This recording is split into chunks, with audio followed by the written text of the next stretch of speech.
Leamos entonces Romanos 13. La mía sugerencia es una memoria que yo tengo con un profesor cuando yo estaba sacando mi teología pastoral.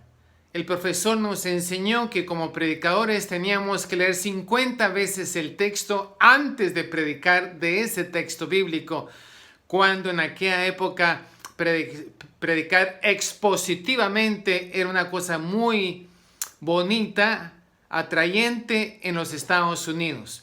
Hoy en día los pastores brincan de un texto al otro y no es una manera de predicar expositivamente. Eso quiere decir que usted agarra un texto, como ahorita vamos a leer Romanos 13 del 1 al 7, y solo sobre ese texto se predica. Y eso se llamaba expositivamente. Entonces había que leer 50 veces el texto que queríamos predicar. Yo recuerdo que él nos dejó esa tarea en la primera lección y yo la primera vez creo que lo leí 10, 12 veces y ya no pude más. Y la mayoría estuvo más o menos igual. Obviamente hubo el superdotado que sí lo leyó 50 veces, pero la mayoría no. Ahora, cuando usted lea un texto, procure recordarse que en el griego no hay puntos, no hay comas. Todo está seguido, todo tiene una coherencia lineal de pensamiento, no a un guatemalteco, un argentino, un español, un mexicano, un colombiano, no.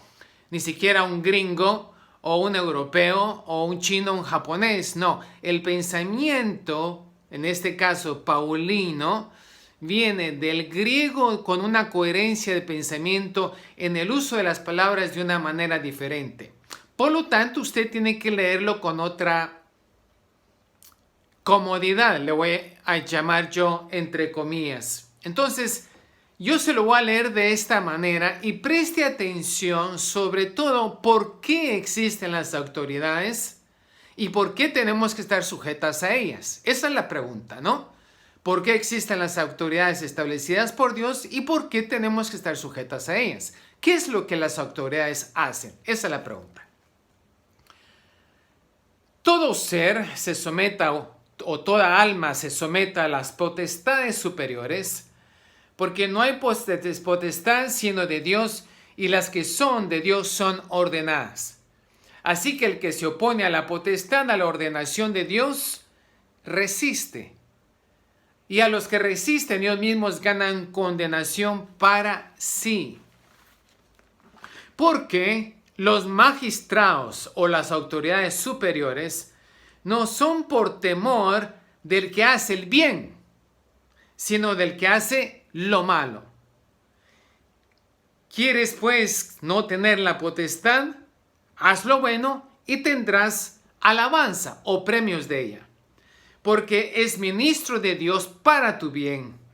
Mas si hicieres lo malo, teme, porque no es en vano que lleve una espada, un cuchillo, dice la versión española de 1900, que en verdad no debería decir esa espada, porque es ministro de Dios, vengador para castigo no, el griego dice ira, para la ira de que hace el malo.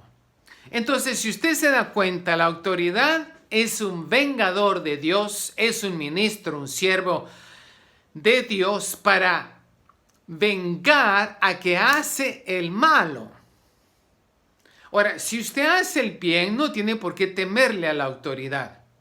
Pero la pregunta entonces viene a ser, ¿qué hago yo que hago el bien y la autoridad me pide que haga el mal?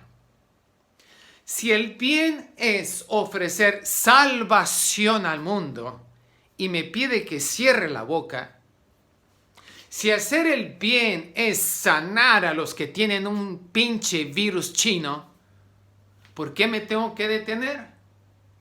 Si hacer el bien es alabar a Dios, hacer discípulos y buscar la santificación del ser humano, y el gobierno me dice que no lo haga, ¿qué hago? Esta es la pregunta, como dirían en mis tiempos, del millón. Porque hoy en día nosotros nos encontramos con iglesias sujetas a las autoridades, pero nos están prohibiendo reunirnos, sanar los enfermos, predicar a Cristo, ofrecer sanidad, ofrecer salvación.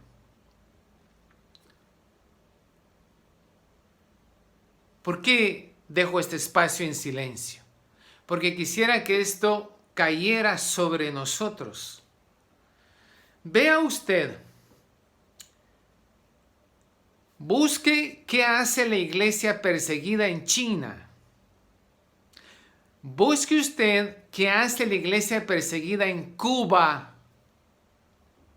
Busque usted qué hace la iglesia perseguida en los países musulmanes. Busque usted qué hace la iglesia perseguida en Irán, en Irak. Busque usted y dígame usted si realmente tengo que estar sujeto a todas las autoridades y si todas están establecidas por Dios. Continuaremos. Los saluda Augusto Girón.